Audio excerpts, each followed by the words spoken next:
My fellow Americans, tonight I am speaking to you because there is a growing humanitarian and security crisis at our southern border. Every day, Customs and Border Patrol agents encounter thousands of illegal immigrants trying to enter our country. We are out of space to hold them, and we have no way to promptly return them back home to their country. America proudly welcomes millions of lawful immigrants who enrich our society and contribute to our nation. But all Americans are hurt by uncontrolled illegal migration. It strains public resources and drives down jobs and wages. Among those hardest hit are African Americans and Hispanic Americans. Our southern border is a pipeline for vast quantities of illegal drugs, including meth, heroin, cocaine, and fentanyl. Every week, 300 of our citizens are killed by heroin alone, 90% of which floods across from our southern border. More Americans will die from drugs this year than were killed in the entire Vietnam War. In the last 2 years, ICE officers made 266,000 arrests of aliens with criminal records, including those charged or convicted of 100,000 assaults, 30,000 sex crimes, and 4,000 violent killings. Over the years, thousands of Americans have been brutally killed by those who illegally entered our country, and thousands more lives will be lost if we don't act right now. This is a humanitarian crisis, a crisis of the heart and a crisis of the soul. Last month, 20,000 migrant children were illegally brought into the United States, a dramatic increase. These children are used as human pawns by vicious coyotes and ruthless gangs. 1 in 3 women are sexually assaulted on the dangerous trek up through Mexico. Women and children are the biggest victims, by far, of our broken system. This is the tragic reality of illegal immigration on our southern border. This is the cycle of human suffering that I am determined to end. My administration has presented Congress with a detailed proposal to secure the border and stop the criminal gangs, drug smugglers, and human traffickers. It's a tremendous problem.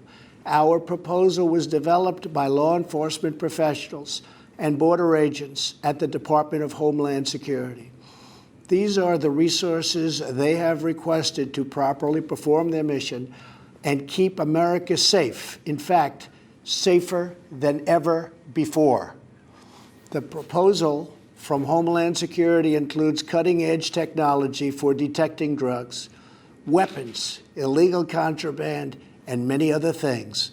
We have requested more agents, immigration judges, and bed space to process the sharp rise in unlawful migration fueled by our very strong economy. Our plan also contains an urgent request for humanitarian assistance and medical support. Furthermore, we have asked Congress to close border security loopholes so that illegal immigrant children can be safely and humanely returned back home.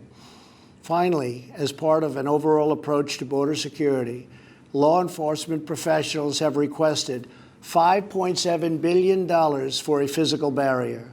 At the request of Democrats, it will be a steel barrier rather than a concrete wall. This barrier is absolutely critical to border security. It's also what our professionals at the border want and need. This is just common sense.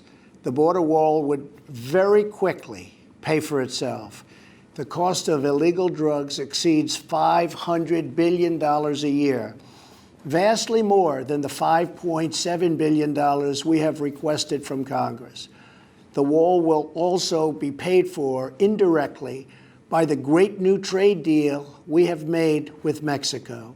Senator Chuck Schumer, who you will be hearing from later tonight, has repeatedly supported a physical barrier in the past along with many other Democrats. They changed their mind only after I was elected president.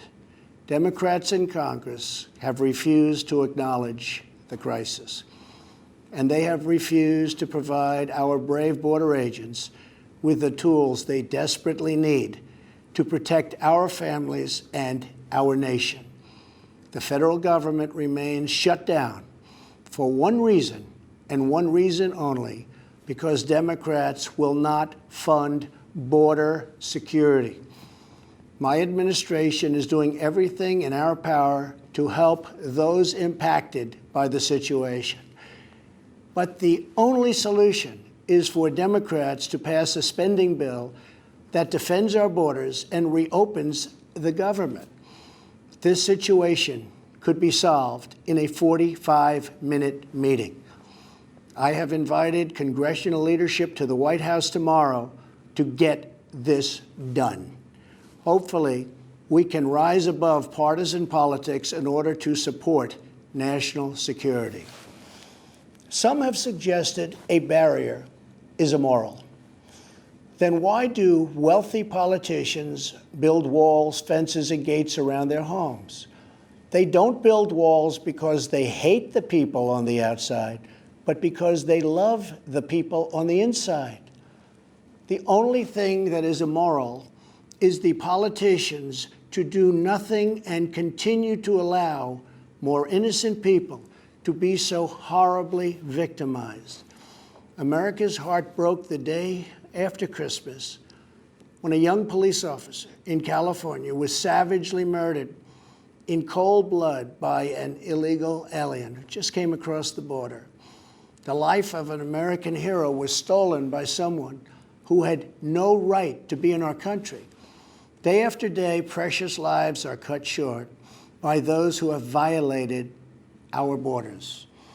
In California, an Air Force veteran was raped, murdered, and beaten to death with a hammer by an illegal alien with a long criminal history.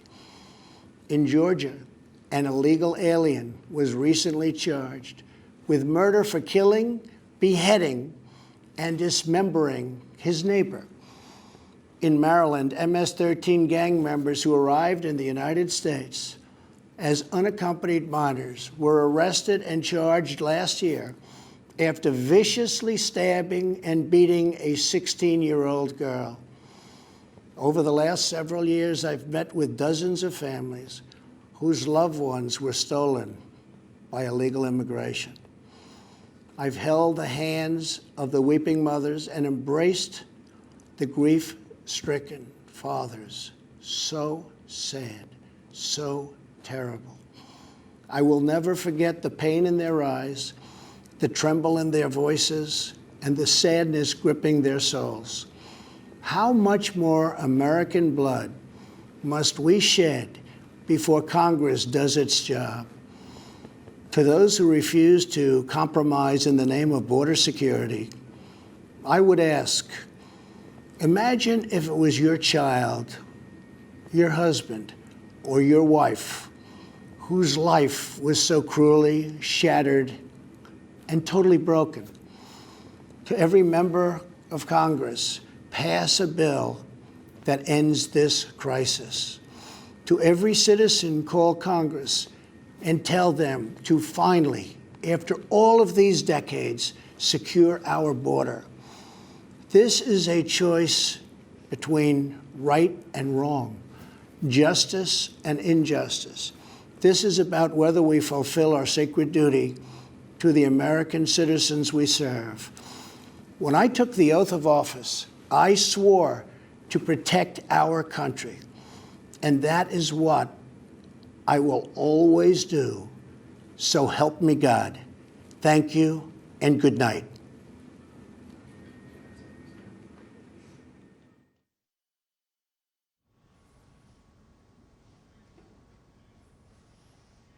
Good evening. I appreciate the opportunity to speak directly to the American people tonight about how we can end this shutdown and meet the needs of the American people. Sadly, much of what we heard from President Trump throughout this senseless shutdown has been full of misinformation and even malice. The president has chosen fear. We want to start with the facts. The fact is, on the very first day of this Congress, House Democrats passed Senate Republican legislation to reopen government and fund smart, effective border security solutions. But the president is rejecting these bipartisan bills which would reopen government over his obsession with forcing American taxpayers to waste billions of dollars on an expensive and ineffective wall, a wall he always promised Mexico would pay for.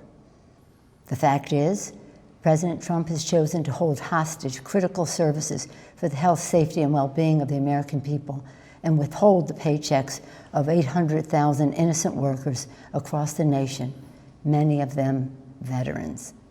He promised to keep government shut down for months or years, no matter whom it hurts. That's just plain wrong. The fact is, we all agree we need to secure our borders while honoring our values. We can build the infrastructure and roads at our ports of entry. We can install new technology to scan cars and trucks for drugs coming into our nation. We can hire the personnel we need to facilitate trade and immigration at the border. We can fund more innovation to detect unauthorized crossings. The fact is, the women and children at the border are not a security threat. They are a humanitarian challenge, a challenge that President Trump's own cruel and counterproductive policies have only deepened. And the fact is, President Trump must stop holding the American people hostage, must stop manufacturing a crisis, and must reopen the government. Thank you. Leader Schumer? Thank you, Speaker Pelosi. My fellow Americans, we address you tonight for one reason only. The President of the United States, having failed to get Mexico to pay for his ineffective, unnecessary border wall, and unable to convince the Congress or the American people to foot the bill, has shut down the government. American democracy doesn't work that way. We don't govern by temper tantrum.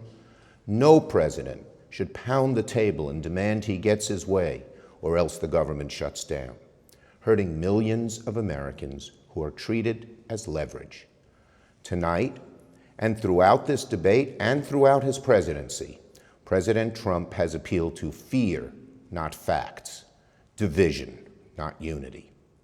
Make no mistake, Democrats and the president both want stronger border security. However, we sharply disagree with the president about the most effective way to do it. So, how do we untangle this mess? Well, there's an obvious solution. Separate the shutdown from arguments over border security. There is bipartisan legislation supported by Democrats and Republicans to reopen government while allowing debate over border security to continue. There is no excuse for hurting millions of Americans over a policy difference. Federal workers are about to miss a paycheck. Some families can't get a mortgage to buy a new home.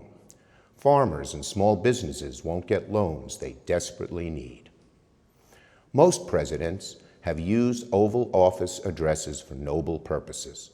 This president just used the backdrop of the Oval Office to manufacture a crisis, stoke fear, and divert attention from the turmoil in his administration. My fellow Americans, there is no challenge so great that our nation cannot rise to meet it. We can reopen the government and continue to work through disagreements over policy. We can secure our border without an ineffective, expensive wall. And we can welcome legal immigrants and refugees without compromising safety and security. The symbol of America should be the Statue of Liberty, not a 30-foot wall. So our suggestion is a simple one. Mr. President, reopen the government and we can work to resolve our differences over border security, but end this shutdown now. Thank you.